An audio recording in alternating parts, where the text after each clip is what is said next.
Hello, everyone. Welcome to Private Universe. Today we have two special guests. We're going to talk a little bit about everything. We have Travis and Nando. Now, just a quick question for you, Travis. Who do you think is going to win the upcoming election in the United States? The American election? Who do I think or who do I hope? Because they're two different things, I think. I hope Biden wins. But there's a really horrible feeling in my gut that that's not going to be the case. And the other guy, who I think we should keep nameless, regardless of hats, I have a bad feeling. Really? I want Biden to win. Everything's pointing to that. But you really think he's going to win? You sincerely think that Trump? Yeah? He's going to win. Well, I didn't think he'd win a first term, frankly, and neither did the 3 million people more that voted for him. But given the situation now that the entire planet has now witnessed the car crash, the train wreck, they're still stupid enough to vote for him, do you think? And that's obviously I've just exposed my position on this. Yeah, I don't know if stupid enough is the right term. I think ignorant. Moronic enough? No, I think it's more bombastic. Ignorance. I think it's more ignorance. It is, from our perspective, it's probably stupidity, but, I think there's ignorance and there's an unwillingness for certain elements of society to deviate from the way they were raised. So there's a closed-mindedness in there that conservative values are conservative values, and you're not going to deviate from that for anything. Doesn't matter if the guy can't string a sentence together. He holds your values dear. I hope I'm wrong. Hey, I really hope I'm wrong because we had this conversation. I hope you're wrong. We had this conversation earlier, and I've got American friends and all of that, and I know Americans especially have this mentality that keep out of this. This is our politics. This is our business. But I mean, really, what happens in America affects the rest of the world. Well, they do say keep out of our business, but. Okay, I think you should. Yeah, they certainly don't practice that. what they preach. Eh? I personally, I think this sounds strange, but I hope he wins. And the reason that I hope he wins is because America's already on its knees, right? So it's lost all credibility. It's lost all its power, and this will just affirm. It's a choice that they make. They made a choice in the beginning. Who fills that void, though? That's the big question. And that's the big potential issue. That's the gamble that we take. But I the United States has been policing this planet for quite some time, and as a result, we've actually destroyed a lot of nations as a process. In the process, that they have actually. I think the world's just grown incredibly tired of them. And if you think what do we want for ourselves, because I don't think it makes any difference who they vote for anymore. It's a train wreck and it will take decades to repair. For the sake of this planet, I would like them to really be beyond repair so that it takes them longer to start conflicts. So I mean, the US has been the dominant superpower in the world since the end of World War II, effectively, which is 60, 70 years ago now, which is really a small amount of time when you consider the British Empire and the Roman Empire and all of these. And we've had a war every year since as a result of them. So I think it would be refreshing to just give it a break. But again, who fills that void? Well, if China, in its own interest, would only be interested in its commercial expansion, right? So I don't think they're not as deadly as the Americans. They will start a conflict in order to be able to sell weapons so that they can build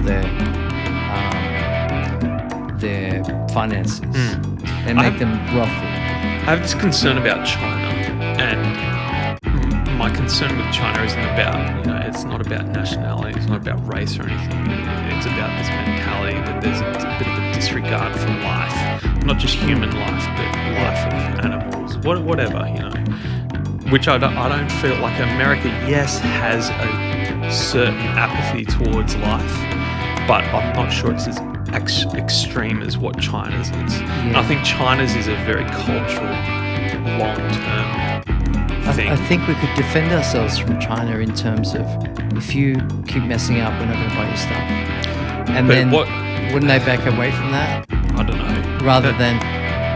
China has the biggest military in the world, and they've got the biggest population in the world. What's to stop them from going, well, you're measly 22 million or whatever it is? They could be worse than the Americans. Yeah. In the end.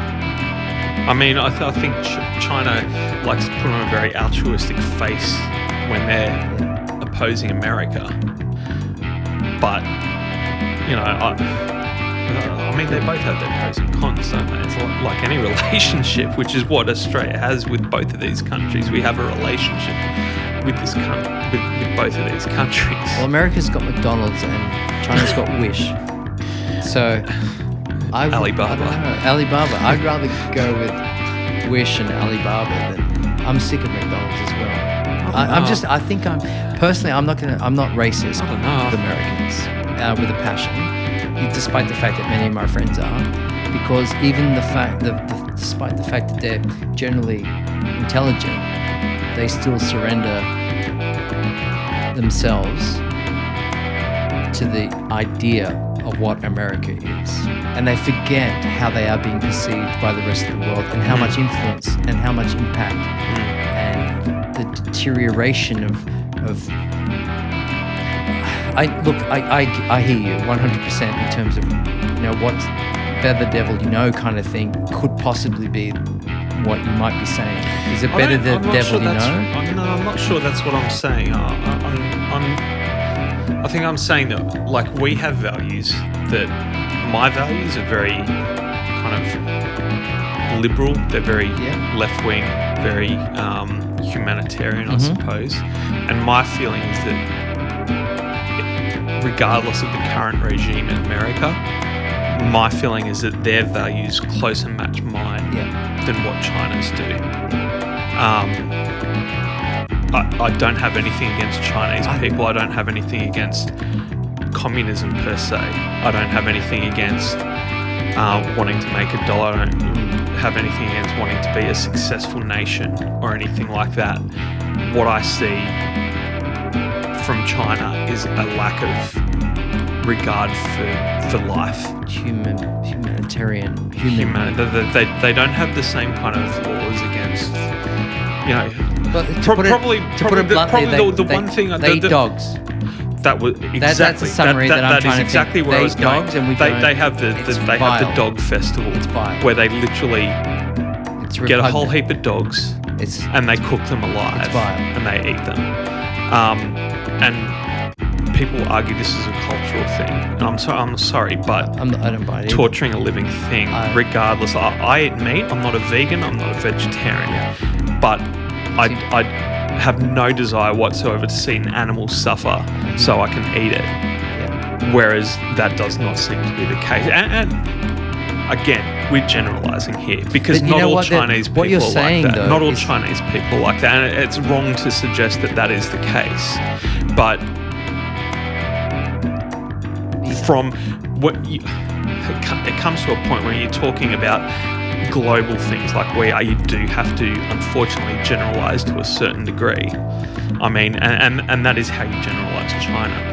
America is a whole different thing because there is almost two Americas. There's a left-wing, a libertarian America, and there's a conservative right-wing America, and they are very much in opposition with each other, as we've seen over this last year with, Black Lives Matter protests, the Proud Boys, all of that kind of thing.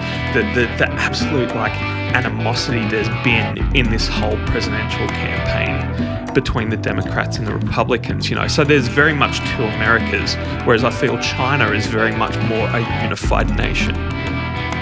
So generalizations. Do we give this current disaster, a second chance? to repair itself. As in coronavirus? No, this America, the disaster. Oh, do we yeah, give yeah, sorry. them? Do we give Americans a second chance, or do we send a warning message? See, there's a risk. So as we're currently about to complete our 2020, and they're about to go into the final election period. This is a turning point. It's a monumental moment in time. If we turn our back on the United States, because we can send a clear message. If he wins again, I believe that all civil nations won't believe it. First of all, they won't believe it. Secondly, they won't support the United States because only Americans think that this is normal. We don't perceive this as being even semi-normal. From what I understand, I know people who live in America. I've got friends who are American, and maybe it's just the case of it just so happens that they're all part of the half of America that I more relate to, being the Democratic left-wing side. But my interpretation of America... Snowflake side, absolutely. Social justice warrior side. But, maybe it's the case. Maybe that's the case, but I don't perceive America as being a lost cause at all. I perceive America as being on the potential brink of a civil war or a civil conflict. Maybe war is not the right term. I mean, really, there already is civil conflict in there. The Black Lives Matter protest is a civil conflict. The Proud Boys are an element of a civil conflict. It's a sick nation. It's sick. It's a sick nation. It's a damaged nation. But it could be argued the very thing that has damaged that is its own democracy. The freedom to be? The freedom to have your own choices. And that's really the bigger question at the moment is what we're seeing. We're seeing back in the 50s, let's use homosexuality or, LGBT community as an example here, right? So in the 50s, even in America, which was a liberal, democratic country, without a doubt, everyone was patriotic, it was post-World War II, we were like, America, we are freedom. At that time... But back then, it was wrong to be gay. Yeah, but it wasn't as extreme, and it was more extreme, acceptable. Though. If you were gay, you were ostracized. What we're seeing now is gay people have more rights. They can get married. It's not cool. You can't be homophobic without getting called out on it. Yeah. And what we're seeing now is the old boys, the old school people, are trying to defend their archaic way of existence against this more modern uprising where we're saying, you know what, we don't accept the intolerance, we don't accept the homophobia, we don't accept the misogyny, we don't accept the racism that has always been an inherent part of the US. And it's wrong to call it just the US because it happened in Australia as well. I mean, as late as the 1960s, late 1960s in Australia, we were taking Aboriginal kids from their homes and rehoming them with white people, which this was 40 years ago. You know what I mean? So it's wrong to say it's just an American problem because we've mirrored America very closely over the last century or so. We have very much mirrored America. I hope we don't mirror them to the extreme that they're at the moment. Absolutely. Hopefully not. Okay, so I obviously expressed that I don't like them having any power anymore. As a global force of, this democracy, it's like, communism is wrong, socialism is wrong, democracy is the way. It puts people in me in a very awkward position because I am now divided. So either if you vote Trump, you're going to crumble in the eyes of the planet. You've already lost credibility. We're not taking you seriously anymore. You're too busy right now with the fact that you didn't engage like the rest of us did with Corona, for example. We're in Australia. We've got 10 or 15 cases at the moment because we took it seriously. They can't be told, and therefore they took the lead in terms of losses, human life. It's immoral to have allowed that to occur because of stupidity.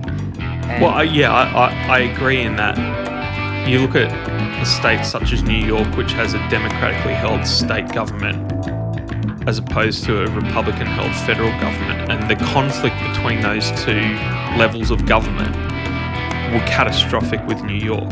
We're talking mass graves there. If you could send a message, if Americans would just, if Americans were listening to this podcast, every single American could listen to you, what would you say to them to help them get their shit in order? Well, I think the thing that's worked for Australia during coronavirus has been bipartisanship.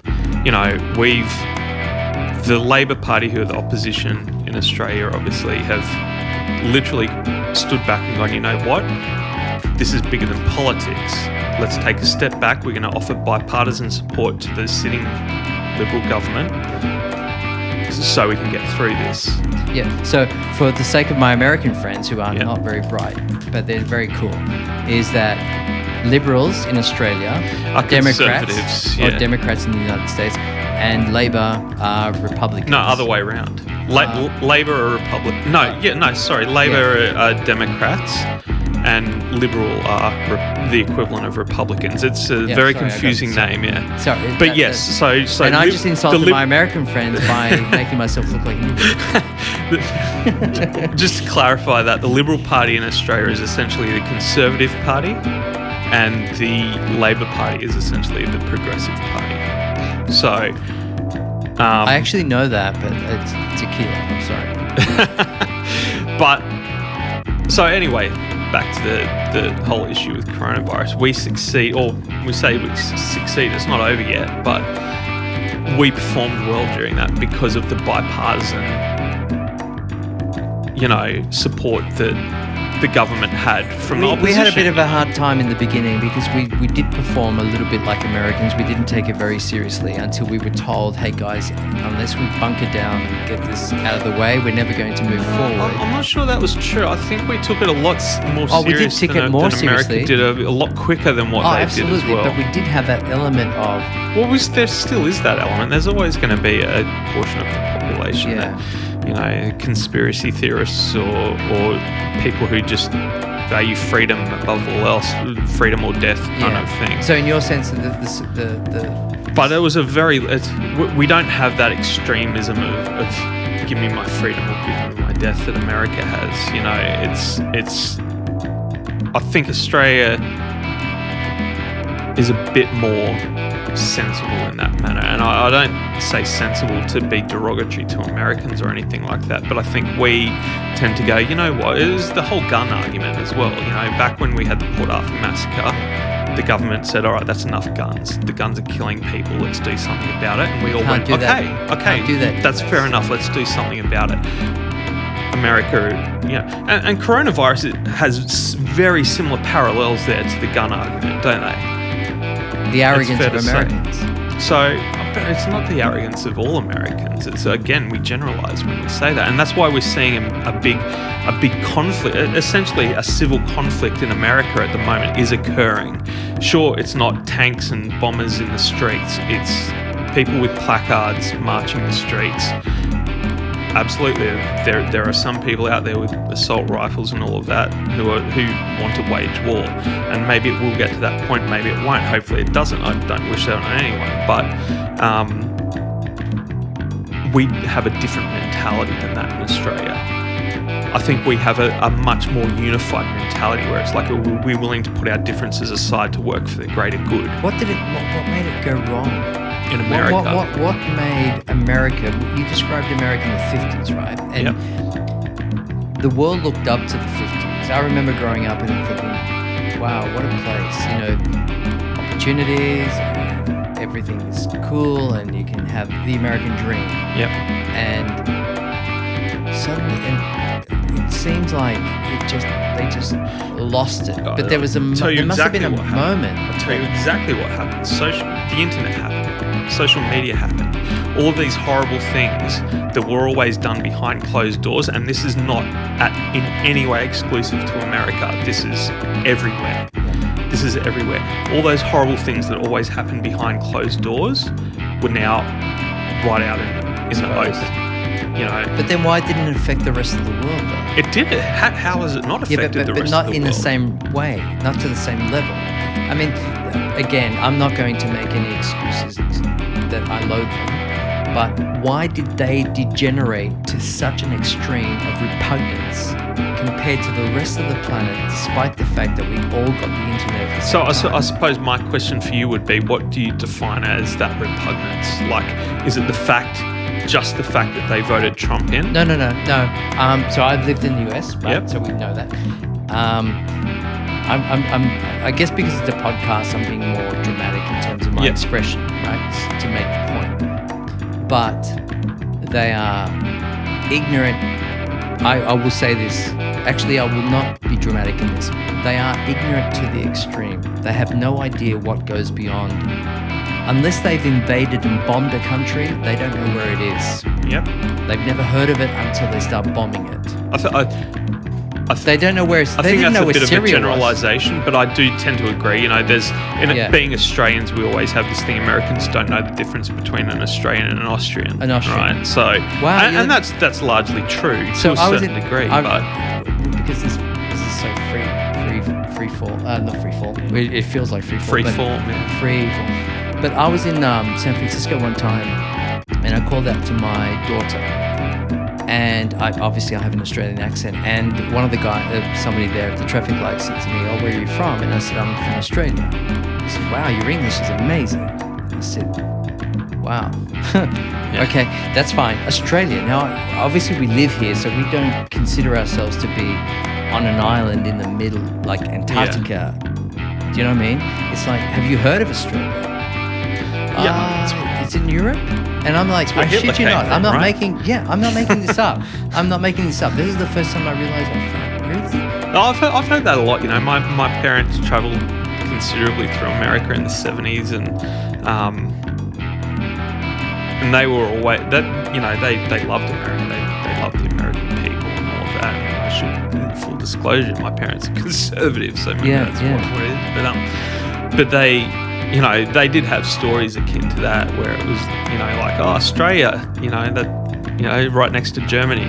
Yeah. Or, Australia, is that the one north of us?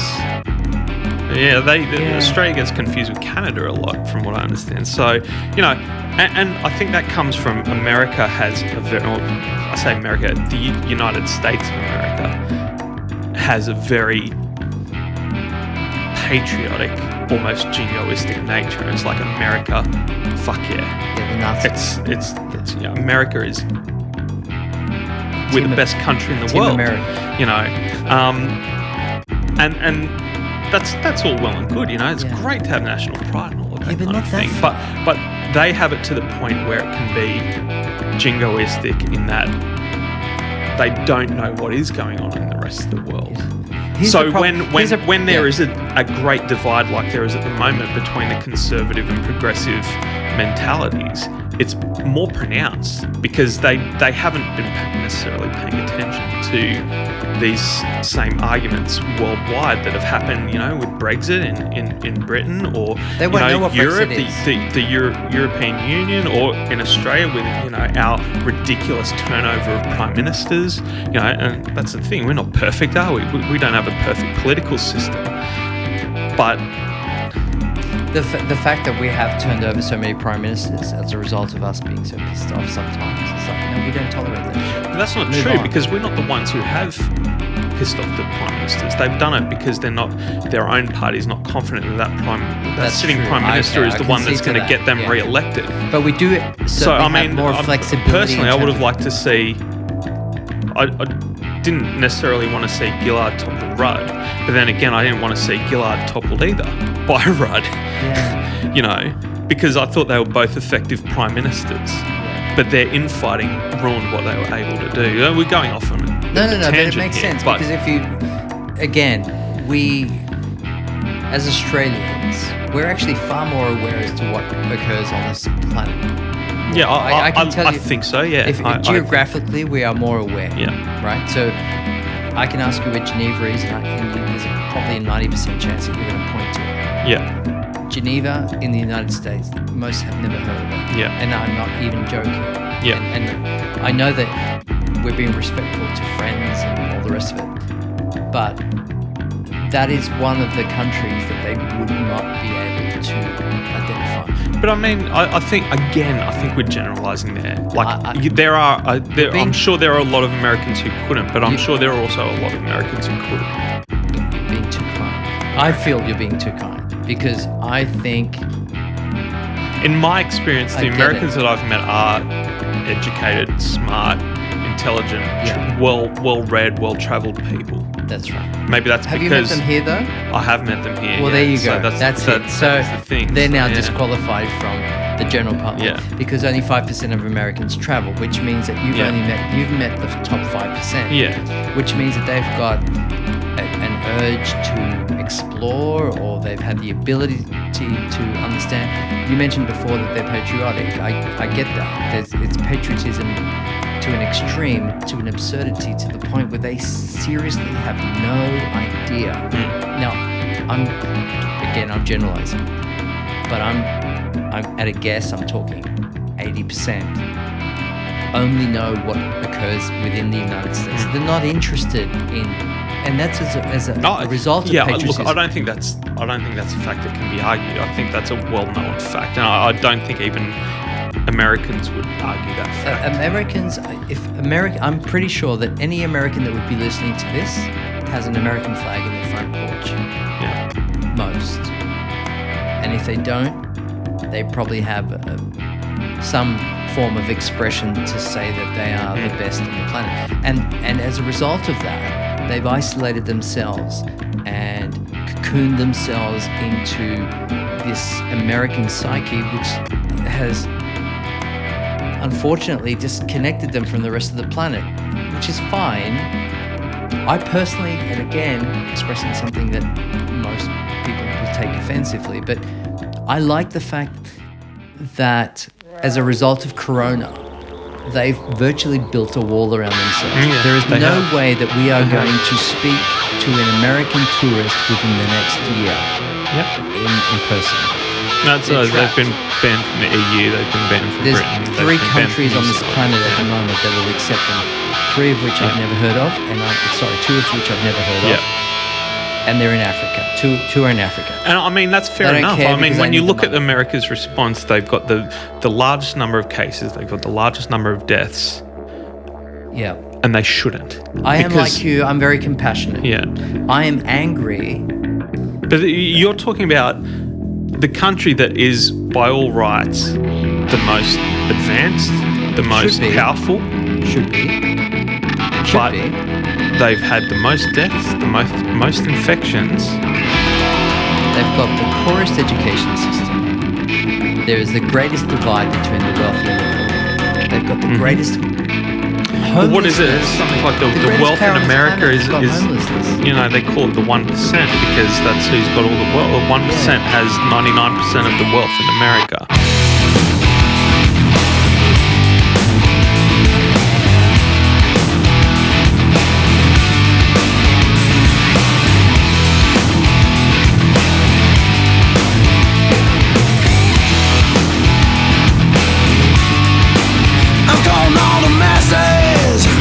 Across the land, it's time to take a stand.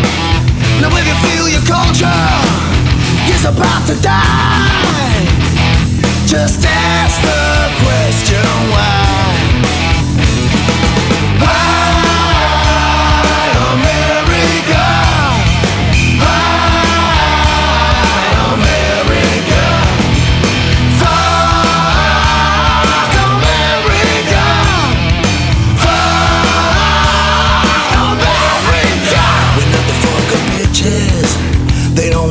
Towns don't give a fuck about Graceland. I'm gonna kick it down. You gotta hear me, people. They're not what they say. It's time to be redeemed.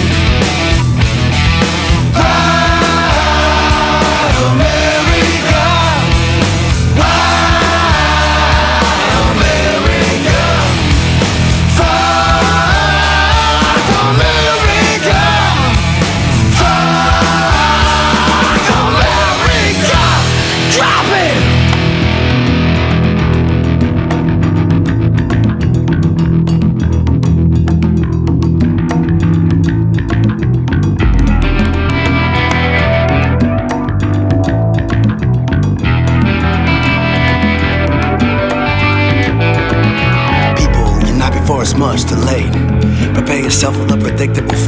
Latinos, you're not before it's much too late. I can't hear you, I can hear you, wait. People, you're not before it's much too late. Prepare yourself for the predictable fate. Latinos, you're not before it's much too late. I can't hear you, I can hear you, wait. People, you're not before it's much too late. Prepare yourself for the predictable fate. Latinos, you're not before it's much too late. I can't hear you, I can hear you, wait. Latinos, you're not before it's much too late. Prepare yourself for the predictable fate. People, you're not before it's much too late. I can't hear you, I can't hear you, wait.